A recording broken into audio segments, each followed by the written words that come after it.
మీరు అనవసరంగా గ్రామాలలో చిచ్చులు పెట్టి సోషల్ మీడియా పోస్టులు పెట్టిన కూడా బెదిరిస్తా ఉన్నారు. ఇది మంచిది కాదు. మీరు చూడండి, ప్రజల స్పందన చూడండి. నేను అడుగుతా ఉన్నా, మీకు పోలీసులకు రాజకీయాలు ఎందుకండి? ఏమక్కర్నే మీకు రాజకీయాలు? ఇలా ఎవరికి అధికారం శాశ్వతం? మేము 10 ఏళ్ళు ఉన్నాం ప్రభుత్వంలో.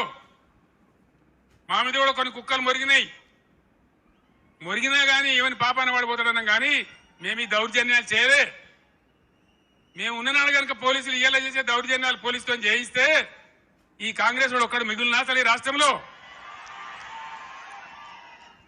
మేము అటుపోలే, ఆ దారి పట్టలే. మేము ప్రజల సంక్షేమం కోసం పనిచేసినాం, 24 గంటల కరెంటు కోసం పనిచేసినాం, పేద ప్రజల ఆకలి తీర్చాలని పనిచేసినాం, ముసలి మురిగ వాళ్లకు 2000 రూపాయల పెన్షన్ ఇచ్చి ఆదుకున్నాం. ఎంత చెప్పినామో అంత అమలు చేసి చూపించినాం. ఒకటో అరనో తప్పితే అన్నిటికన్నీ అమలు చేసినాం.